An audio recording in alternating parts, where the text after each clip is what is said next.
Então, boa tarde a todos. Vamos dar início aí a mais uma reunião magra do Serviço de Cardiologia do Hospital São Lucas, né? No nosso 37º ano, a reunião de número 1529. Essa reunião nós vamos ter aqui o privilégio, né, de contar como palestrante com o Dr. Alexandre Duarte, que é cardiologista e arritmologista, com estimulação cardíaca artificial pelo Dante Pazanese, especialista em cardiologia pela SBC e com área de atuação em estimulação cardíaca artificial pela ABEC e DECA. Sem dúvida nenhuma, uma pessoa que é estudiosa, que sempre está aqui presente nas nossas reuniões, sempre participa com intervenções muito precisas. Então, Alexandre vai nos falar sobre estimulação fisiológica, mudança de paradigma na estimulação cardíaca artificial. Alexandre, a tela toda sua aí. Consegue enxergar bem aqui?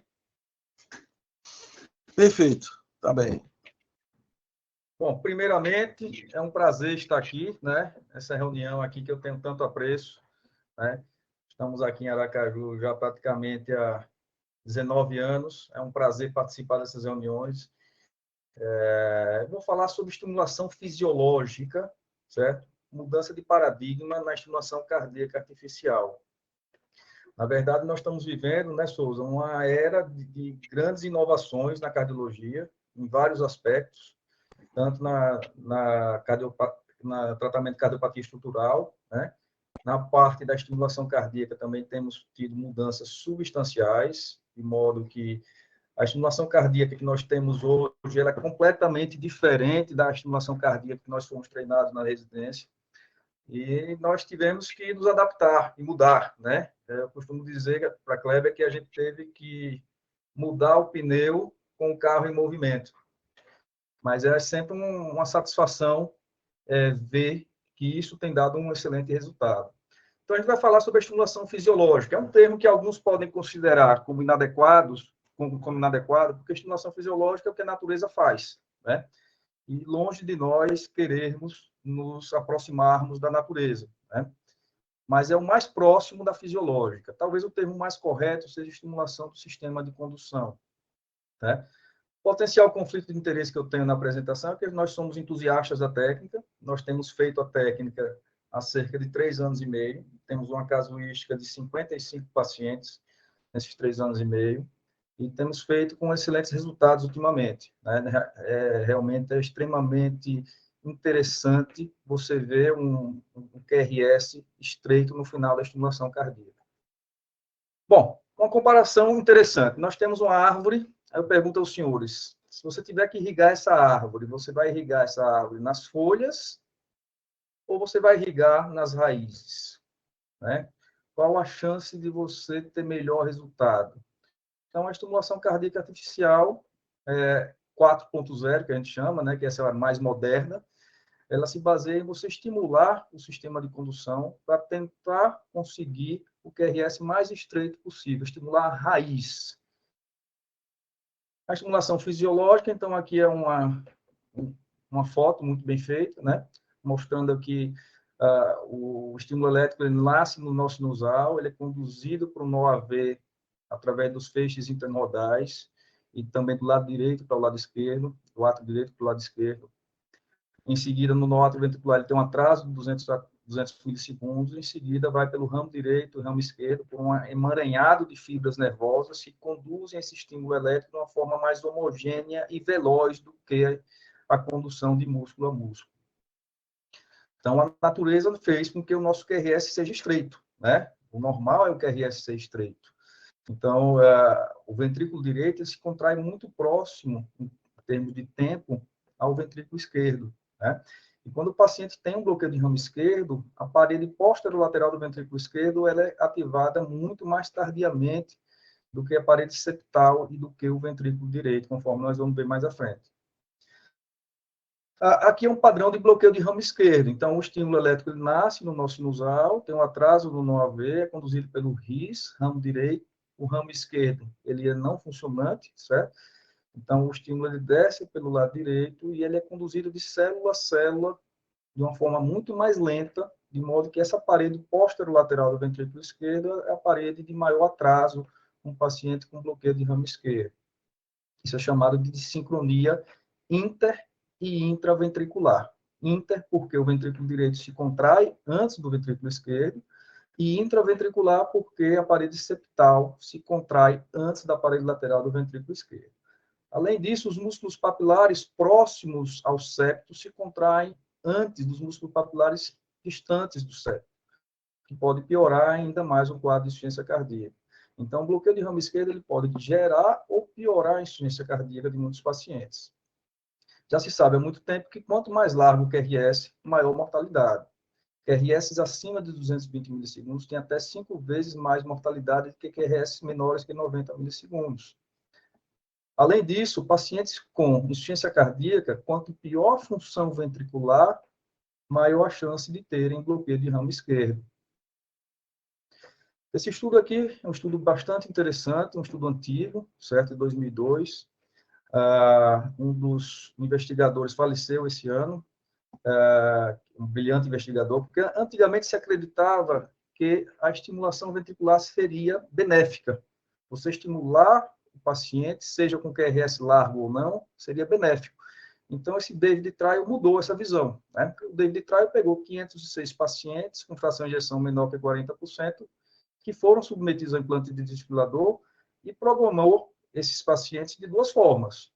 Ou CDI inibido, ou seja, não estimulando o ventrículo com VVI 40, ou CDI estimulando o átrio e ventrículo com frequência acima de 70 batimentos por minuto. E se acreditava nessa época que a estimulação ventricular seria muito superior à ausência da estimulação ventricular.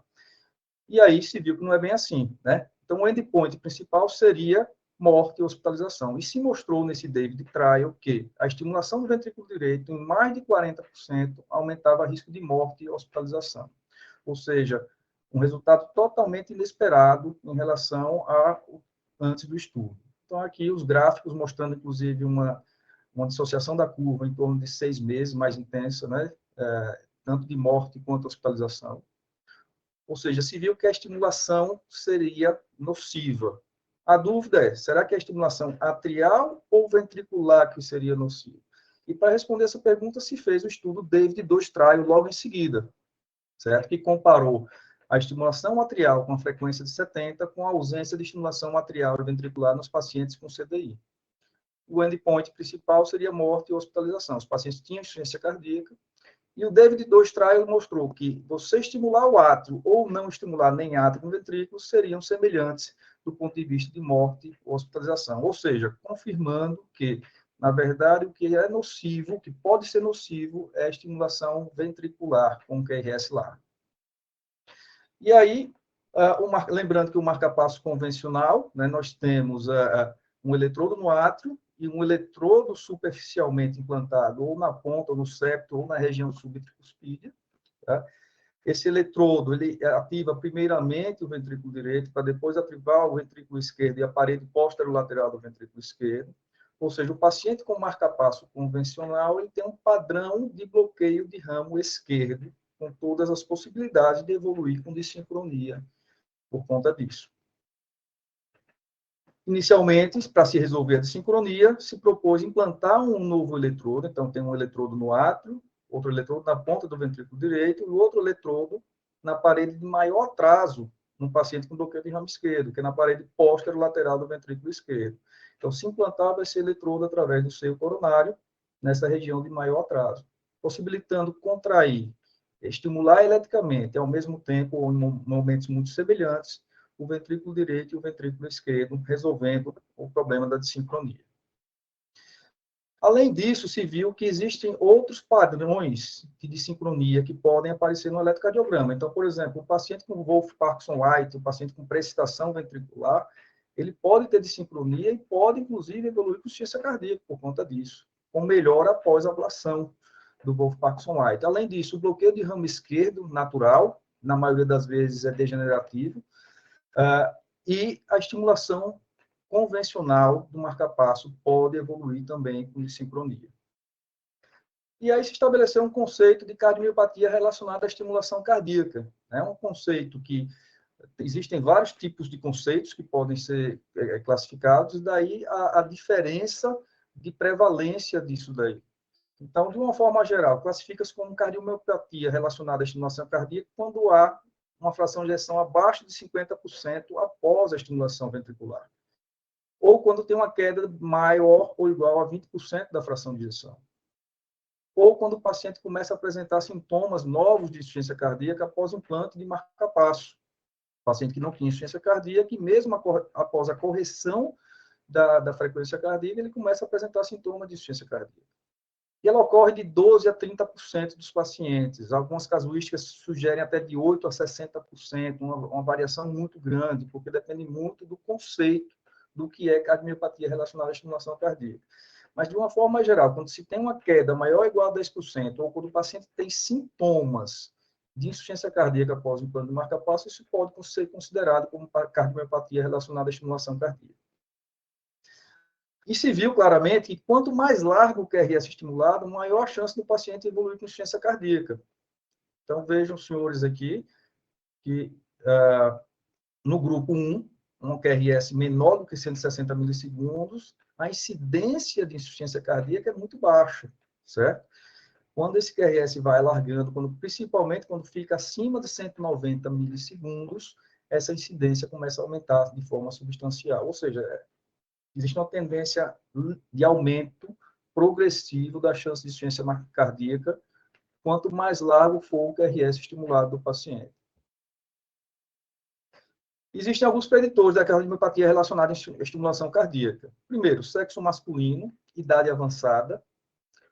Quando se acha que vai haver uma estimulação ventricular maior que 20% do tempo, ou seja, o paciente com BAVT ele vai estimular muito provavelmente em 100% do tempo. Né? Então, quanto maior a percentagem de estimulação ventricular, maior a chance de evoluir com cardiomiopatia relacionada à estimulação cardíaca. Presença de doença arterial coronariana, presença de fibrilação atrial prévia, são alguns preditores. E pacientes que já têm algum grau de disfunção ventricular podem também piorar após a estimulação cardíaca artificial. Além disso, quanto mais largo o QRS estimulado, também é um outro preditor. Então, um QRS muito largo, de 200, 220, a gente já viu até 240 milissegundos de QRS estimulado. Quanto mais largo, maior a chance desse paciente evoluir com insuficiência cardíaca. A questão que se lança é o seguinte: será que a estimulação ventricular é a causa da disfunção ventricular ou a necessidade do marca-passo é um sinal de uma doença miocárdica incipiente que iria se manifestar no futuro independente do device? Então, esse é realmente um questionamento interessante. Será que esse paciente iria ter insuficiência cardíaca independente do marca-passo no futuro? Existem alguns potenciais problemas da ressincronização cardíaca. Primeiro, uma taxa de não respondedores de até 30%. Certo? É algo realmente bem significativo. É um procedimento de alto custo e mais demorado, porque é implantado no eletrodo, numa veia, na parede posterolateral do ventrículo esquerdo. Então, ele é caro. Você precisa de 3 eletrodos, um para estimular o átrio e 2 para estimular o ventrículo, um para estimular o ventrículo direito e outro ventrículo esquerdo. Além disso, a ressincronização ela é epimiocárdica. O VD é estimulado através do endocárdio, e o VE é estimulado a partir do epicárdio. Então, existem esses problemas da ressincronização. Então, o preço, a percentagem de não respondedores, que é significativa, e a necessidade de mais eletrodos. E aí veio o questionamento: e se estimulássemos o sistema de condução? Né? Inicialmente, se acreditava que você estimulando o septo em qualquer lugar, você teria um resultado melhor do que estimular a ponta do ventrículo direito ou a região subtricuspídea. Com o tempo, verificou-se que o QRS estimulado não era muito diferente, estimulando o septo ou a ponta do ventrículo direito. Então, na verdade, não se viu grande alteração em estimular superficialmente a ponta ou superficialmente o septo interventricular. E aí, se surgiu a possibilidade de implantar um eletrodo no próprio sistema de condução. Então, vejam os senhores, aqui o nó sinusal, né? O nó atrioventricular, o RIS, ele fica próximo ao folheto septal da válvula tricúspide, certo? O RIS, um eletrodo implantado no RIS, você pode estimular diretamente o RIS de forma seletiva, ou seja, você estimula apenas o sistema de condução, e aí o QRS é extremamente estreito se o paciente não tiver um bloqueio abaixo do RIS, e tem uma onda isoelétrica entre a espícula e o QRS. Ou você pode estimular de forma não seletiva. De não seletiva seria estimular o RIS e estimular o músculo cardíaco ao mesmo tempo, certo? Então, seria uma forma não seletiva. Nesse caso, você não teria a onda isoelétrica entre a espícula e o QRS, haveria uma onda delta e um QRS ligeiramente maior do que o QRS da estimulação seletiva. A estimulação seletiva e não seletiva, elas têm um benefício teórico muito grande em termos de diminuição de sincronia. E aí foi publicado um estudo comparando o RIS com a estimulação da ponta do ventrículo direito em pacientes que precisavam de mais de 40% de estimulação ventricular. E vejam, senhores, que a estimulação do RIS causou menos mortalidade e menos hospitalização por insuficiência cardíaca. Certo? Então, houve uma taxa significativamente menor de hospitalização pela estimulação riciana em relação à estimulação da ponta. Entretanto, em termos de morte, não houve diferença significativa, apesar de uma tendência à diminuição de mortalidade com a estimulação do RIS, quando comparada à estimulação ventricular tradicional. E aí, um outro estudo comparou a estimulação do RIS com a estimulação convencional com os endpoints combinados de morte, insuficiência cardíaca ou upgrade para estimulação biventricular. E houve um benefício, principalmente em pacientes que tinham uma estimulação ventricular maior do que 20% do tempo. Então, existia um benefício, mas esse benefício ele é mais significativo quando há um aumento da percentagem da estimulação ventricular. Possíveis desvantagens da estimulação hiciana, né? Os limiares são muitas vezes inadequados. Existe a possibilidade do eletrodo, por estar muito próximo ao átrio, de ele sentir a atividade atrial e inibir a atividade ventricular, e aí o paciente fazer a sistolia, isso pode acontecer. A técnica de implante pode ser mais complicada, especialmente em RIS mais profundos. A extração pode ser mais complicada também, porque essa região é a região mais dura, o septo membranoso, uma região que o eletrodo tende a ter uma dificuldade maior para penetrar e também uma dificuldade maior para sair, muitas vezes. Ele pode não corrigir o bloqueio de ramo esquerdo, especialmente se o bloqueio estiver mais distal ao RIS. Então, pelo fato dele do bloqueio eventualmente progredir ou estar mais distal ao RIS, isso pode eventualmente causar alguma insegurança nos bloqueios infrahicianos. E aí, em 2017, esse chinês, Huang, na minha opinião, merecia o Prêmio Nobel de Medicina, né? Ele descreveu um caso que foi extremamente interessante. Um caso de uma senhora de 72 anos que tinha disfunção ventricular esquerda, um QRS muito largo, classe funcional 4, com medicações otimizadas para insuficiência cardíaca, e essa paciente seria submetida ao implante de um ressincronizador cardíaco. Entretanto, ele não conseguiu implantar no seu coronário.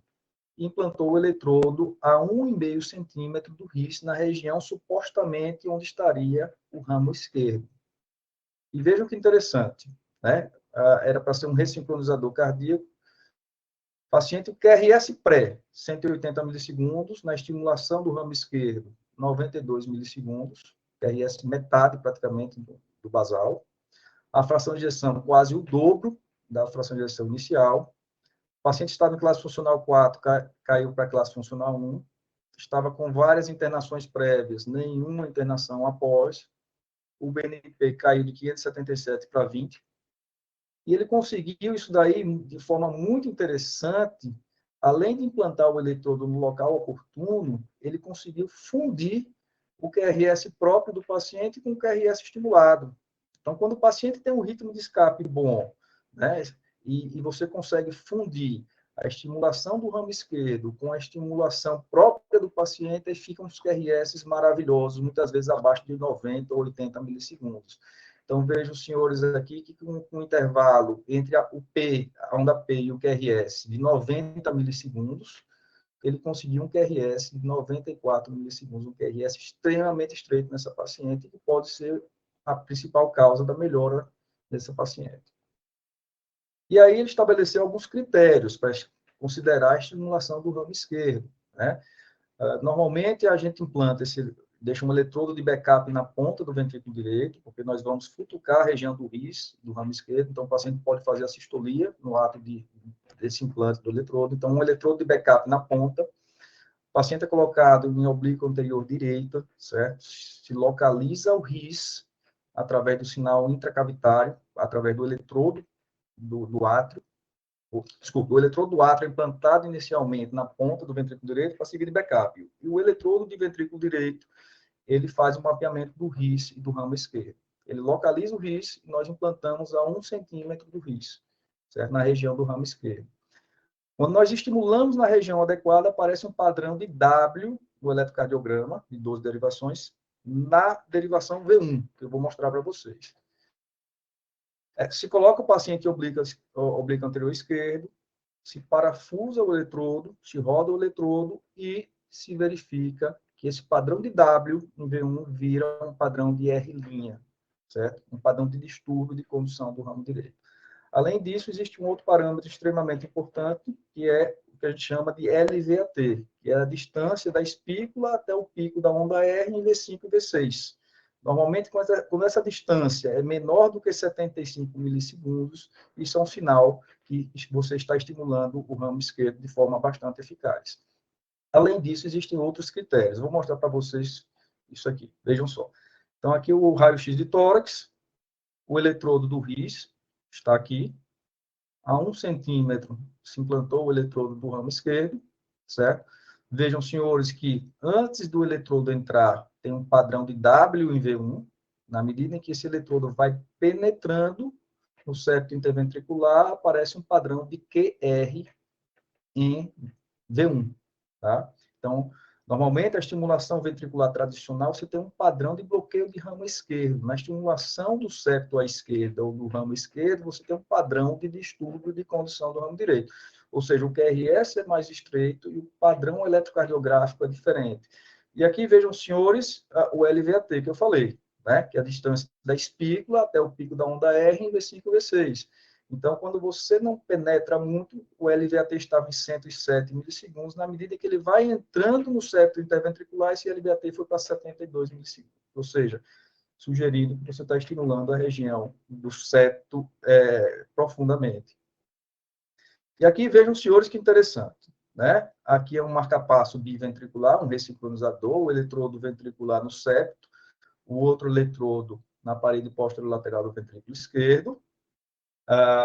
Aqui a gente vê que o QRS ele não é tão estreito, certo? Porque você tem uma mistura de uma estimulação endocavitária com a estimulação epicárdica. Aqui a estimulação iciana, que é o QRS mais estreito. Então, vejam, senhores, que aqui tem uma espícula, um QRS extremamente estreito, sem entalhe, isso é extremamente importante. Em V5 e V6, aquele padrão de torre R e R' em V5 e V6, e D1 e AVL, que existe no bloqueio de ramo direito, na estimulação iciana, isso tende a desaparecer. Vocês vejam que não tem o padrão R e R'. E aqui, no C, tem a estimulação do ramo esquerdo, tá? Que aí a gente tem os critérios, né, de R ampla em V1, tá? E o LVAT, a distância da espícula até o pico da onda R em V5 e V6, abaixo de 80 milissegundos, certo? Mostrando que realmente está estimulando o ramo esquerdo. Então, o mais fisiológico seria a estimulação iciana, certo? Depois a estimulação do ramo esquerdo e, por fim, a estimulação biventricular. Então, o QRS mais estreito seria na estimulação do RIS. E aí surgiram algumas adaptações. Você pode estimular o RIS juntamente com o seio coronário, isso é chamado HOT-CRT, ou estimular o ramo esquerdo juntamente com o seio coronário, que isso é chamado LOT-CRT. Então, HOT, RIS com seio coronário, e LOT seria o ramo esquerdo junto com o seio coronário. E aí veja um caso que nós fizemos. Isso é um caso que nós fizemos no ano passado, um paciente que tinha um QRS espontâneo de 180 milissegundos, vejam, QRS bem largo. Nós conseguimos um QRS estimulado de 92 milissegundos, isso com intervalo AV de 70 milissegundos, um intervalo AV bem curto, certo? para quê? Para favorecer uma fusão do QRS próprio do paciente com o QRS estimulado pelo ramo esquerdo. E vejam, senhores, como o QRS ficou muito bom, né? Então, nosso amigo João Paulo de Brasília criou um termo que nós concordamos parcialmente, né? Será que nós estamos virando esteticistas de eletrocardiograma? Será que nós queremos um eletrocardiograma o mais próximo da normalidade possível? Será que nós conseguiremos corrigir os bloqueios de ramos esquerdo, direito, BDAS, os fasciculares de uma forma geral com a estimulação ventricular? Existe essa possibilidade disso acontecer, sem dúvida alguma. E essa mesma paciente, vejam que interessante, após 2 meses do procedimento, o QRS estreitou ainda mais, QRS de 74 milissegundos, certo? E aí a gente explica isso, porque a paciente diminuiu o tamanho de cavidade, normalizou a função ventricular, e isso certamente melhorou também a largura do QRS. Existem vários estudos observacionais e relatos de casos que mostraram benefícios consistentes da estimulação do sistema de condução, mas são necessários estudos randomizados, grandes, para demonstrar benefícios. Esse aqui é um estudo prospectivo, um registro europeu, certo? De 14 centros europeus, com 2.533 pacientes, um mega registro de implantes de marca-passo no sistema de condução, no ramo esquerdo, certo? E aí eles viram que houve uma taxa de sucesso de 92% para tratamento de bradicardia. Entretanto, quando o paciente recebia o ramo esquerdo para tratamento de insuficiência cardíaca, essa chance de sucesso caía de 92% para 82%. Além disso, quando o paciente tinha um QRS muito largo, essa chance de sucesso também caía, né? Quanto mais dilatado o paciente fosse, também havia uma queda significativa do sucesso desses procedimentos. Então, o ideal para fazer esse tipo de procedimento seriam pacientes que não estivessem tão dilatados, com tanta disfunção ventricular, porque isso daí poderia dificultar o procedimento, certo? E aumentar a sua chance de insucesso.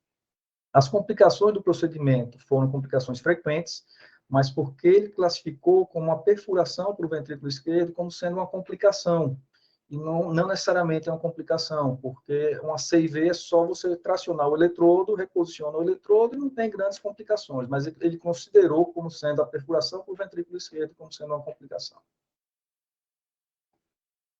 E aí saiu um estudo bem recente, esse estudo foi publicado no Heart Rhythm desse ano, em março de 2024, né? Pacientes com disfunção ventricular que tinham indicação de ressincronização cardíaca, 68 pacientes foram submetidos a implante do eletrodo no ramo esquerdo, 153 marca-passo biventricular tradicional e 38 pacientes com marca-passo estimulando o septo à esquerda, mas sem critérios de captura do ramo esquerdo. Isso pode acontecer também, né? Então, você pode estimular o septo à esquerda com padrão eletrocardiográfico sugestivo de estimulação do septo à esquerda, mas sem sinais de captura do ramo esquerdo. Isso é considerado estimulação do septo à esquerda. Então, vejam que interessante. Comparando a estimulação do ramo esquerdo com a biventricular, que é o que é tradicionalmente aceito, houve uma melhora significativa de mortalidade e hospitalização, certo? Comparado, e uma diferença não significativa da estimulação do septo à esquerda com a estimulação biventricular. Além disso, a estimulação do ramo esquerdo foi superior em termos de melhora da fração de ejeção, né? Ou seja, a estimulação, o que está acontecendo nos próximos meses, provavelmente vai acontecer nos próximos meses, é que a estimulação do ramo esquerdo vai se mostrar cada vez mais superior em relação à estimulação biventricular ou ressincronização, que já é uma estimulação considerada padrão, né? E tem um estudo brasileiro que vai ser publicado nos próximos meses ou anos, eu acredito nos próximos anos, né? Comparando a estimulação do sistema de condução com a estimulação biventricular em pacientes com insuficiência cardíaca. Então, é um registro brasileiro, né, com todas as dificuldades de se fazer pesquisa no nosso país, mas será provavelmente publicado nos próximos anos. Aqui um caso que nós fizemos recentemente, né? Então, vejam, senhores, aqui tem um eletrodo na ponta do ventrículo direito, claramente. Esse eletrodo é o eletrodo atrial, que nós colocamos provisoriamente na ponta do ventrículo direito, para servir de backup e para marcar onde é a ponta do ventrículo direito.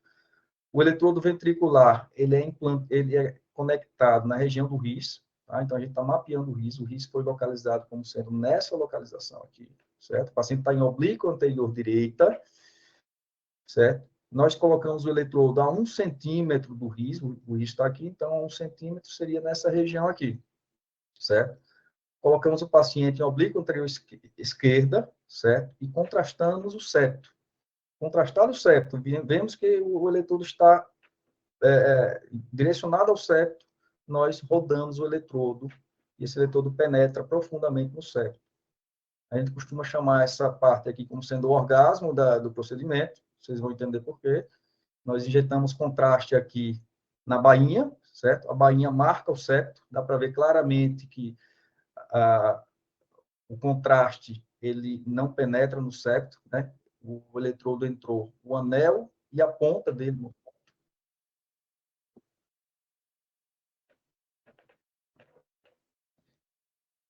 Certo? Dá para ver claramente aqui. Esse paciente ficou com QRS extremamente estreito, fantástico, um resultado imediato fantástico. Veja que, inclusive, tem uma onda isoelétrica aqui entre a espícula e o QRS, sugerindo uma captura seletiva, certo? QRS muito, muito estreito. Só que nem tudo são flores, né? A gente tem que falar o que é positivo e também o que é negativo. Esse paciente retornou 1 semana após um limiar de comando elevado. Nós pedimos um raio-x, notamos que o eletrodo estava em outra posição, certo? Em parte porque o screw-in recuou. Então, nós temos aqui esse saca-rolhas que penetra no músculo, o screw-in recuou, nós reposicionamos esse eletrodo estava solto, e aí nós preferimos reposicionar na posição tradicional, na estimulação convencional, a fim de evitar problemas de deslocamento no futuro. E aí é uma frase filosófica que a gente ouve com frequência, não sei se vocês já ouviram, pelo menos na estimulação cardíaca artificial, todo mundo já ouviu essa frase pelo menos uma centena de vezes. Em medicina, algumas vezes o ótimo é inimigo do bom. Né? Você procurar o ótimo, muitas vezes você aumenta a chance de complicação. Então, se a gente insistisse em tentar reposicionar esse eletrodo, colocar na mesma posição que estava, talvez aumentasse o risco de infecção, paciente idoso, e isso aí poderia ser muito nocivo para ele. Reposicionamos o eletrodo, que é reestimulado, não ficou igual àquele, ficou 160 milissegundos, mas vida que segue, né? Optamos por observar esse paciente e, se num segundo momento notarmos que ele está evoluindo com insuficiência cardíaca, algum daqueles critérios de cardiomiopatia relacionada à estimulação ventricular, nós faremos um upgrade. Por fim, as recomendações para a estimulação do sistema de condução. Na minha opinião, essa recomendação ainda não está completa, vai se modificar, né? Esse aqui é o consenso brasileiro, publicado no Arquivos Brasileiros de Cardiologia, em 2023. Então, doença do nosso sinusal, com bloqueio de ramo esquerdo ou distúrbio de condução do ramo direito, ramo esquerdo, enfim, ele indica como sendo 2A nível de evidência C. Paciente com fibrilação atrial permanente, com indicação de ablação da junção AV para controle da frequência cardíaca, 2A nível de evidência C. Pacientes com BAV sem disfunção sistólica, e aí ele classifica como sendo 2B. Na minha opinião, essa classificação 2B é completamente inadequada, principalmente se você acredita que vai estimular por mais de 20% do tempo, que foi o que a gente viu no estudo DAVID 1 e 2. Já as recomendações americanas, eles sugerem como sendo 2A, né? Se o paciente tem algum grau de disfunção ventricular e você acha que vai haver uma estimulação ventricular, a estimulação do sistema de condução seria 2A. Em pacientes com fração de ejeção preservada, que você acha que vai haver uma estimulação ventricular em uma percentagem grande, é razoável pensar na estimulação do sistema de condução, nível 2B. Por fim, as mensagens que eu queria que ficassem aqui seriam: a largura do QRS é um marcador independente de gravidade da insuficiência cardíaca, e a redução deste por estimulação ventricular é capaz de diminuir a mortalidade e hospitalização. Isso já foi cabalmente demonstrado. A estimulação cardíaca artificial é uma das áreas da medicina que mais tem evoluído, né? Tem evoluído, inclusive, de uma forma silenciosa, né? De uma forma que não faz muito barulho nos congressos nacionais, mas realmente é uma revolução que tem acontecido na estimulação cardíaca artificial. A estimulação do sistema de condução pode propiciar QRS mais estreitos, evitando dissincronia e eventual piora da função ventricular. A estimulação do ramo esquerdo é mais segura e com eficácia semelhante à estimulação do RIS. Os que mais se beneficiam da estimulação do sistema de condução são os que mais necessitam de estimulação ventricular, ou que já têm bloqueio de ramo esquerdo ou insuficiência cardíaca previamente. A estimulação do sistema de condução pode tornar mais barata a ressincronização cardíaca. Vejam que interessante. Quando a gente fala em medicina, qualquer novidade normalmente é muito mais cara, né?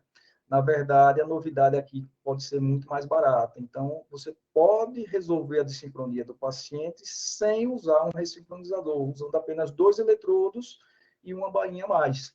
Ou seja, um procedimento muito mais barato, que pode ser até 1/3 mais barato do que uma ressincronização cardíaca tradicional. Existe necessidade de grandes estudos randomizados para confirmar esses benefícios, sem dúvida alguma. Tudo isso é muito novo, né? O estudo do Huang foi de 2017, então tudo isso é muito recente. E alguns estudos sugerem que a estimulação do sistema de condução pode ser melhor do que a ressincronização cardíaca, que já é uma terapêutica consagrada na medicina. Muito obrigado e estamos aí para qualquer questionamento. Muito bem, Alexandre. Parabéns aí pela apresentação didática, como sempre, atual, né? Ilustrada. Sem dúvida nenhuma, foi muito bom aí lhe ouvir. O Alexandre, me diga, do ponto de vista do bloqueio de ramo esquerdo, essa estimulação fisiológica, como você falou, faz diferença se, por exemplo, se for aquele do ramo esquerdo com eixo para a esquerda ou com eixo para a direita? Eu me lembro que o Baz de Luna achava que quando, por exemplo, você tinha bloqueio de ramo esquerdo com eixo totalmente para a esquerda, era bloqueio completo do fascículo anterior superior e incompleto do posto inferior. E o contrário, se aquele muito para a direita. Sempre os muito para a direita, que o posto inferior está comprometido, geralmente são pacientes mais graves, porque é um feixe muito mais calibroso e, logicamente, se a doença é suficiente para lesar o feixe, também lesa mais o ventrículo. Você vê alguma diferença nisso ou não? Do ponto de vista de fisiológico. Alexandre, você poderia descompartilhar a tela? Fica melhor. Posso. Veja, Souza, quanto mais avançada a doença do sistema de condução, menos raízes você vai conseguir capturar, né? Raízes, entre aspas. Então, é claro que se o paciente tiver uma doença muito avançada, um ventrículo muito dilatado, a sua chance de sucesso, e que isso foi mostrado, inclusive, no registro do MELUS, né? Mostrou claramente que a sua chance de sucesso cai quando o paciente tem uma doença muito avançada, entendeu? Então, na minha opinião, o que vai determinar se você tem mais ou menos benefício é a doença, se a doença está mais ou menos grave, se o sistema de condução está mais ou menos doente. Você tem uma doença já mais distal, com as raízes todas comprometidas, provavelmente você vai ter dificuldade de estreitar esse QRS. Além do que, quando tem uma dilatação muito grande de cavidade, dificulta também você impactar muito bem esse eletrodo. Então, outra dificuldade. Mas o paciente com uma disfunção leve, na minha opinião, um paciente com fração de ejeção de 45, 47, que faz um BAVT, que você acha que vai estimular frequentemente, esse paciente tem tudo para responder muito bem se você botar no local adequado. Alexandre, tem diferença entre mulher e homem? Porque é aquela história de... Você lembra que os pacientes com bloqueio de ramo esquerdo, com QRS muito alargado, a mulher se beneficiou mais do que no homem, não é isso? Sim. Então, tem diferença nesse fisiológico? Pode ter diferença se tiver muita fibrose, né? Porque muitas vezes o homem tem mais infarto. Então, se tiver muita fibrose, muita cicatriz, pode haver uma diferença grande. Às vezes, tem um septo muito fibrosado, né? Muito doente, então você não consegue capturar muito bem o ramo esquerdo. Mas tende a responder melhor do que o homem, né? Em parte por causa disso. Mas vai depender muito da doença, se a doença está mais ou menos avançada. Eu estou brincando porque muita gente fala, inclusive tem cardiopatia da mulher, a Gilson Feitosa disse que daqui a pouco vai ter um homem alto, um homem baixo, um homem gordo, tudo é igual, mas parece que tem diferença. Olha, eu estou vendo aqui que está com a mão levantada Zé Augusto, parece que Carlos Kleber também, que eu não estou vendo direito. Então, Zé Augusto. Eu acho que eu sou o último, não sei. Tanto faz. Como sou mais velho, eu vou perguntar, então. Tá bom. É porque eu não estou com a sequência aqui, viu, meu amigo? Eu queria até que você... Agora está Carlos Kleber, mas uma coisa rápida. Primeiro, parabenizar Eu Alexandre. queria que você me ajudasse aí, Zé Augusto. Quem é o próximo? Eu no meu não consigo ver. É Carlos Kleber e Vitor. Eu seria o próximo, mas eu vou perguntar rápido. Primeiro, parabenizar Alexandre pela bela revisão. Acho que ele mesclou dado científico com a experiência prática do grupo dele, de Carlos Kleber, etc. Foi muito bom para a gente. E eu fiquei pensando assim, né? Quando começou o estente farmacológico, e existia muita dúvida de coloca estente farmacológico, tem custo, tem outras questões aí que o tempo de antiplaquetário, mas eu sei que a gente sepultou o estente farmacológico, né? Então, eu não sei, minha visão, pelo que você coloca, é muito duro você colocar uma capaça e ficar esperando o paciente fazer disfunção para ir tentar uma estimulação mais fisiológica. Qual é o problema hoje, além do custo? Por exemplo, eu sei que vocês estão ainda em curva de aprendizado, mas já aprenderam muito. O risco do procedimento, você acha que é de fato um pouco maior? O risco global, vocês acham que hoje é substancial esse risco?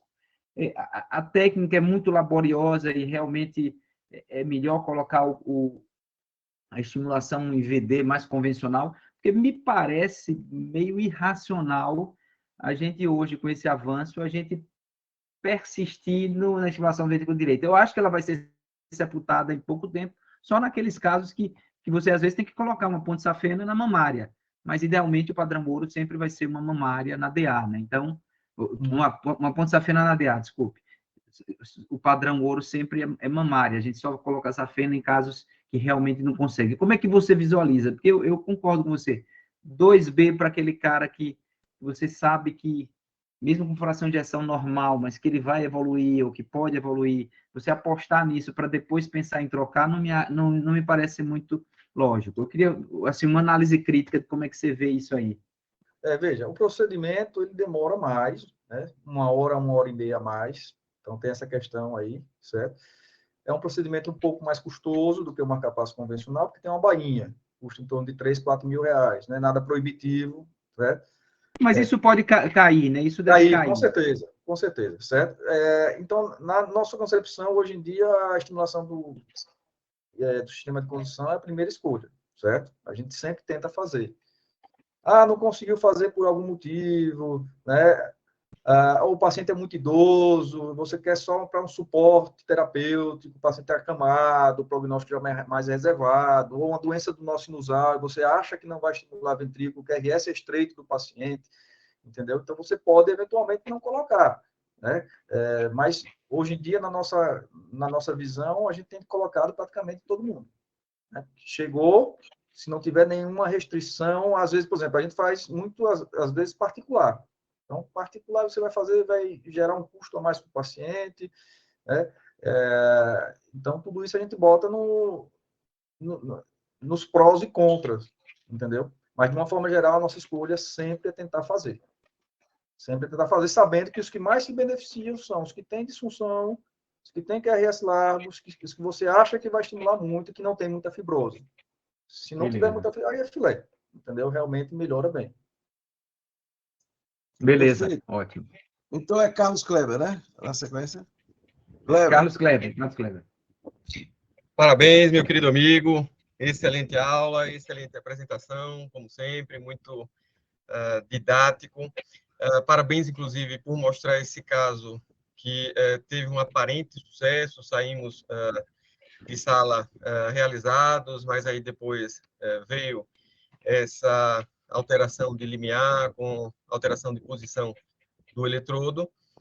Então, isso demonstra a maturidade. Nós estamos aí com aproximadamente 60 casos, dos quais, no começo, sofremos um bocado, eram procedimentos bem demorados, 4, 5, 6 horas. Agora, nós dois já conseguimos fazer um intervalo bem menor, com um resultado bem satisfatório. E esse insucesso que você mostrou ressalta o quê? Ressalta a dívida que a indústria tem para conosco ainda, porque basicamente era um eletrodo que estava aposentado e foi reutilizado, então esse tem uma maior chance de perfuração e ele não volta, com o screen-in. Então, essa alteração que aconteceu com esse procedimento, com esse paciente, provavelmente não aconteceria se fosse o outro eletrodo, mas o outro eletrodo também tem a grande desvantagem de você não poder ter um guia para deixá-lo mais enrijecido, né? E até isso aí, lá na frente, provavelmente vai se traduzir em problema para extração desse eletrodo. Mas uma coisa que eu queria reforçar muito, a diretriz brasileira, como foi anterior, veio a outra diretriz com foco para a estimulação cardíaca, que você mostrou nos últimos slides. Então, existia um limbo, uma zona ali cinzenta, entre a fração de ejeção de 35 e 50, porque de 35 para baixo todo mundo já sabia o que fazer, quando tinha bloqueio de ramo esquerdo, etc. Mas de 35 a 50, principalmente para aqueles casos de estimulação ventricular mais elevada, 20%, 40%, que os estudos mostraram retrospectivamente, mas aí algum ou outro estudo, tipo o COMBAT, lá do INCOR, o BLOC, AGF também. Então, mas toda vez que a gente ia fazer a solicitação para esse tipo de procedimento, parecia que era uma forçação de barra, e agora essa última diretriz do ano passado, ela mostra que você está coberto, seria uma indicação classe 2A, você mostrou muito bem, apenas para reforçar aos colegas que quando você tem uma fração de ejeção acima de 35, abaixo de 50, para que se impeça uma evolução futura de insuficiência cardíaca, e como diz Augusto, agir preventivamente e sem o custo de um ressincronizador cardíaco, a opção pela estimulação do sistema de condução é extremamente viável e razoável. E para aqueles casos com fração de ejeção acima de 50%, realmente, quando se pensa em estimulação ventricular elevada, você também tem uma prevenção, sabendo-se aí que 12% aproximadamente desses pacientes vão evoluir com insuficiência cardíaca. Então, seria muito mais reforçar essas indicações e essa contemplação nesse guideline atual. Parabéns pela sua brilhante apresentação. É isso aí. Obrigado. Muito bem, beleza. O Vitor vai perguntar sobre a válvula. Já sei a pergunta do doutor Vitor. E aí, Vitor? Só por causa disso, eu não vou perguntar sobre a tripla. Não, pergunte, rapaz, pergunte. Eu já lhe respondi, mas pergunte. Não, eu tenho algumas perguntas de ordem prática. Parabéns pela explicação. Está todo mundo bem convencido, né, de que essa deve ser a prática daqui para frente. Mas, assim, dúvidas práticas. Primeiro, se para vocês, tecnicamente, tem um lado que seja melhor do que o outro para você implantar, fazer a punção da subclave e implantar o marca-passo para a condução fisiológica. Lado direito, lado esquerdo é a mesma coisa. Então, veja, o lado esquerdo, a gente prefere o lado esquerdo. A maioria das bainhas, elas são feitas para o lado esquerdo. Só uma das empresas, que é a Boston, tem bainha para o lado direito, certo? Que a gente usou uma vez, é uma excelente bainha. Então, de uma forma geral, a gente tem preferido o lado esquerdo, mas às vezes o paciente tem algum problema de mama, um câncer de mama, que vai fazer quimioterapia, alguma coisa desse tipo, radioterapia, melhor dizendo, alguma coisa desse tipo, e a gente evita o local. Então, teve um que a gente foi forçado a fazer do lado direito por conta disso, entendeu? Mas a nossa preferência é do lado esquerdo. Mas podemos fazer do lado direito também. Tem bainha para isso e, assim, dá para fazer tranquilamente. Pelo que a gente viu, não tem nenhum grande problema, não. Só pensando se vai mudar se a convenção, né? Que a gente sempre marca passo lado direito, CDI, lado esquerdo, né? Mas talvez essa convenção mude, talvez por causa disso, né? Marcar passo agora do lado esquerdo, né? Preferencialmente pela técnica. E outra coisa que eu tenho dúvida, quando você implanta o eletrodo, que você rosqueia ele no septo, talvez, né? Não sei, na porcentagem assim, que ele pode ultrapassar o septo, né?